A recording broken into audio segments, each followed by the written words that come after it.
A message is often like an outing. Just don't judge it till we get to the end. Title this morning's message, I'm not a Christian.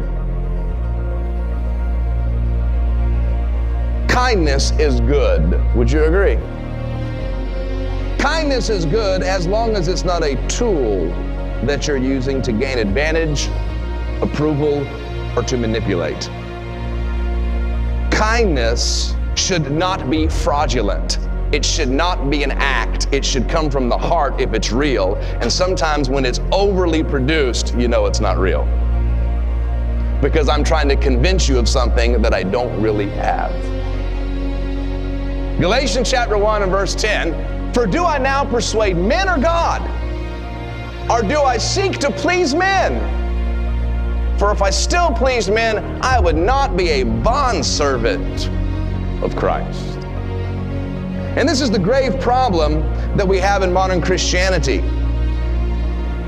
Modern Christianity has become an ideology that placates, appeases, and pleases people and society and not God.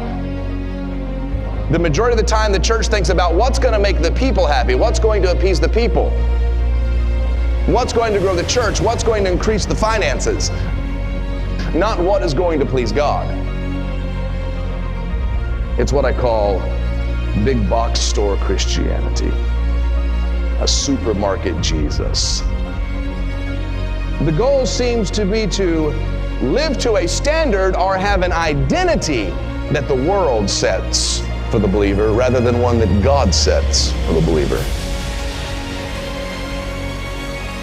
Which most often, and you're going to be shocked when I say this, but it's true, you're going to know it's true the moment I say it. The standard the world sets for you is more difficult to reach than the standard God sets for you. I found it's easier for me to please God than people. It's easier for me to reach the standards of Jesus than it is the standards of society.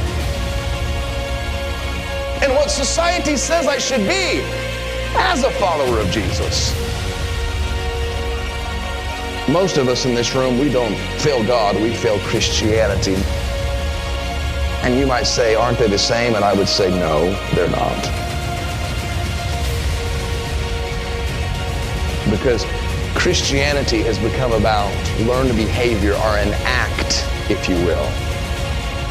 A presentation and not a faith. It's morphed into something that was unintended in the world we live in. See, the real problem starts out with the very term Christian. So each day I do not set out trying to convince the world that I'm a Christian. I set out when I wake up in the morning to believe in Jesus, to trust in Jesus, to follow Jesus. You know, when they say that about you, like you're at workplace and somebody says, oh, they're a Christian. What's your language? And you're like, that's right. Makes you feel good about you. Let me see if I can mess that up this morning. Is the word Christian or Christians ever used? 2 of those times it was used by non-believers. Only 1 time was it written by an apostle in a way that was a teaching mechanism. In Acts chapter 11 and verse 26, we'll find out where the term Christian first came from. And when he had found him, he brought him to Antioch. So it was that for a whole year they assembled with the church and they taught a great many people. And the disciples, the believers, the followers of Jesus, were first called Christians in Antioch. They were called by the people of Antioch Christians.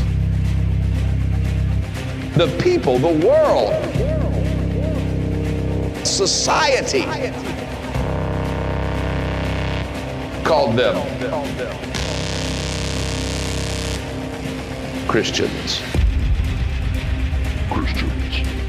Christian, the term was given as a nickname by the world to the church. It's not what God ever calls his people. It's not what Jesus ever called his people.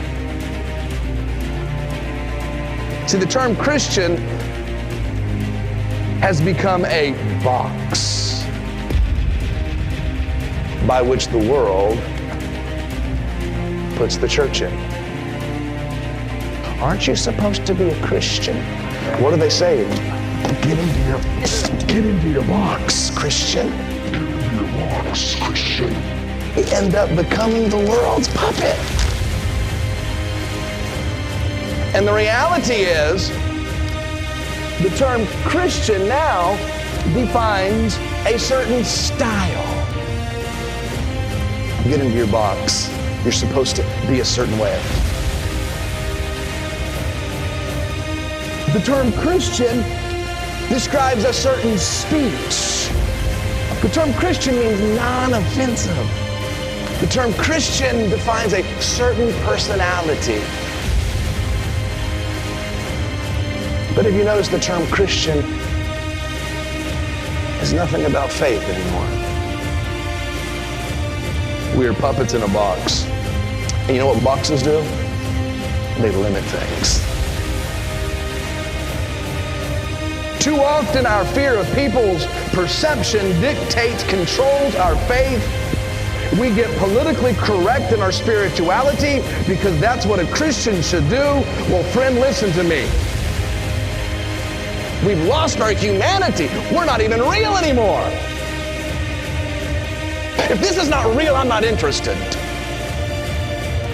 We are imperfect people following a perfect God. Go ahead and be human and go after God. And hang what the world says. See, in order for God to do impossible things, he needs people who will believe the impossible. And people who are in a box can't believe that. I've learned that people don't bail out on God. They bail out on being a Christian. Don't give up on God.